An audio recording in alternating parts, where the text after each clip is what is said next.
Let us cross over the river and rest under the shade of the trees. Sounds like the opening words of a good Presbyterian hymn.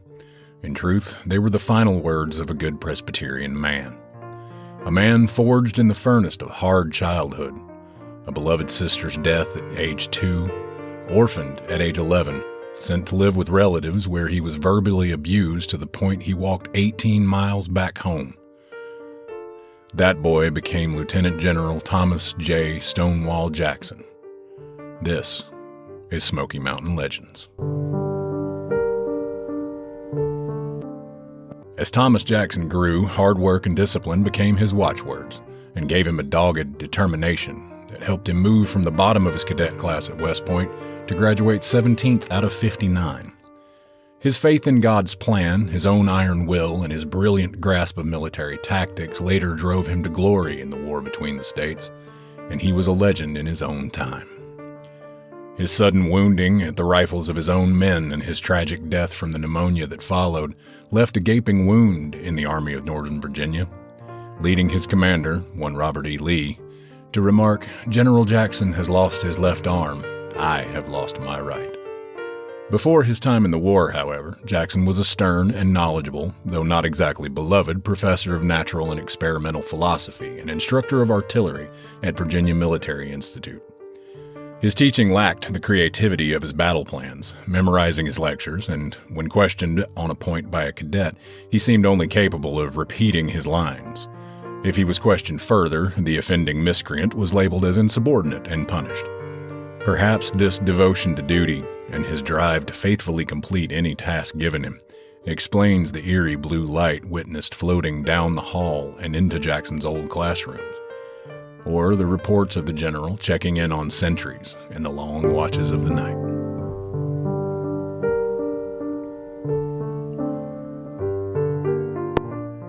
According to Edward Tenney, former historian and chief ranger at Chickamauga-Chattanooga National Military Park in Fort Oglethorpe, Georgia, wherever there has been great suffering, people are always seeing strange things. This seems especially true for Chickamauga.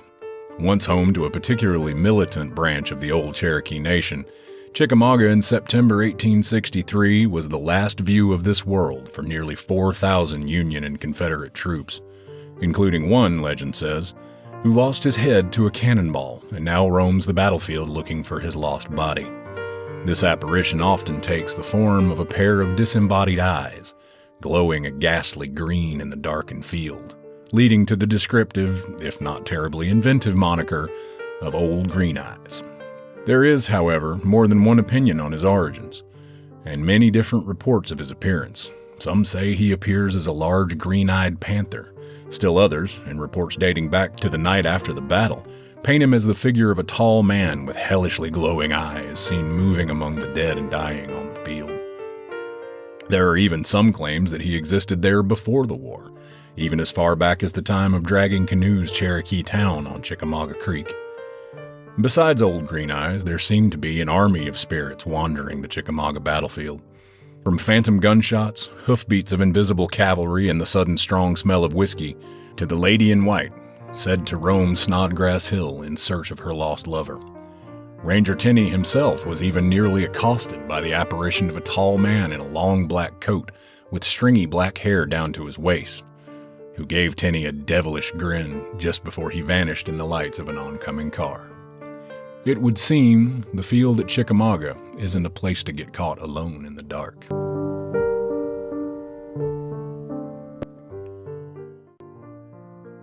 Nestled in the Shenandoah Valley lies the battlefield of Newmarket. In May of 1864, Major General Francis Sigel's Union Division was successfully repelled by a much smaller and less experienced Confederate force under Major General John C. Breckinridge. The Confederate brigade was cobbled together from any available resources and included 247 cadets from the Virginia Military Institute. As with any site drenched in high emotion and violent death, the Newmarket battlefield has its share of ghosts, from phantom soldiers in the field to mysterious footsteps and unexplained smells in some of the buildings. Newmarket's most well-known hauntings, however, seem to actually take place some 70 miles away near Buena Vista at VMI. A statue of a forlorn woman seated on a cannon graces the grounds of the venerable old academy. She is called Virginia Mourning Her Dead, and by some accounts, mourn she does. 10 cadets died that day in the Shenandoah, and since its dedication in 1903, there have been reports of moaning and actual tears emanating from the lady's bronze face. Another, more terrifying entity is also said to roam the midnight halls at VMI. And while it's not known who or even what the Yellow Peril is, its grisly yellow face with a gruesome bleeding scar have terrified many a cadet in the barracks. No one knows whether the ghost is a casualty from Newmarket or a victim of some other unknown tragedy. But perhaps the fact that he is repeatedly seen around 3:30 a.m., the same time VMI cadets convicted of breaking the school's strict honor code are drummed out and expelled from the ranks, may lend us some clues.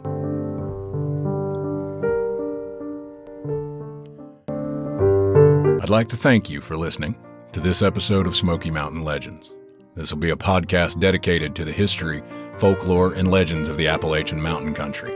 Everything from Civil War battles and soldiers to great pioneers and explorers and Native American legends and leaders. If you like what you hear and don't want to miss the next installment, feel free to hit the like button and subscribe. While you're at it, leave me a comment and say hi. It's nice to know someone's listening. Thanks much, and we'll see you next time.